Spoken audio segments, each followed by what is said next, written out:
Boris Johnson's decision to keep the UK's lockdown exit strategy under wraps has been backed by Britons, just days after Nicola Sturgeon demanded No. 10 release its plan. First Minister Nicola Sturgeon unveiled Scotland's lockdown exit strategy last week, and made a swipe at the UK government for not publishing its aims for easing coronavirus restrictions. The SNP leader said the public should be treated like grown-ups and have some indication on the country's path out of lockdown. In contrast, the UK government has said it will publish its plans at a later date, and a recent poll suggests most Britons back the policy. Ministers have repeatedly defended the government's approach in holding back the measures for ending the lockdown, as they focus on getting the public to stay at home, save lives and protect the NHS.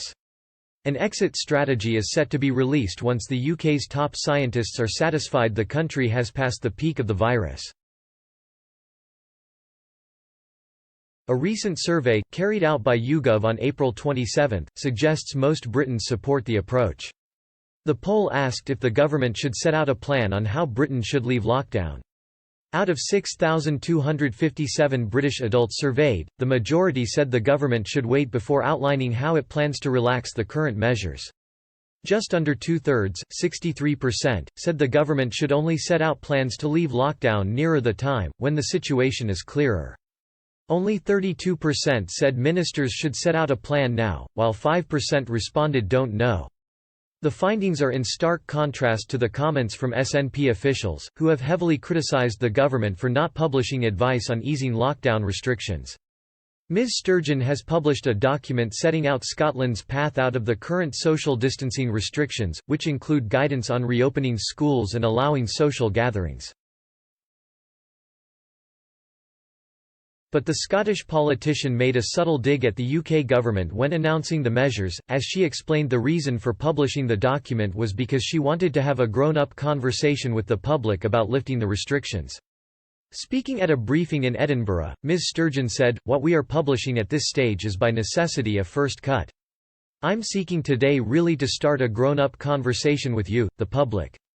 The Welsh Government has also set out its plans for how and when the coronavirus lockdown might be relaxed. The UK Government has so far refused to publish advice on easing the lockdown and instead points to its 5 tests, as outlined by Dominic Raab. He said the 5-point action plan must be met before lifting the country's lockdown measures. These are, that the NHS is able to cope, there is a sustained and consistent fall in deaths, infections decrease in manageable levels, testing and the amount of PPE is in hand, and that any changes won't risk a second peak of infections. The first Secretary of State had been deputising for Mr Johnson while the Prime Minister recovered from his own battle with COVID-19. However, despite his absence from No. 10, Mr Raab said he was carrying out the strategy that had been laid out by his boss. Conservative MP Laura Trott, who is a member of the Commons Health and Social Care Select Committee, told the BBC it was not possible for a really conclusive plan to be drawn up unless you've reached the peak of the epidemic. She said, "Until we've reached the peak, until we understand the impact the measures we are currently taking, how that's affecting hospital admissions, the number of deaths and how the NHS is coping with those, we can't really formulate a proper plan for how we are going to then exit."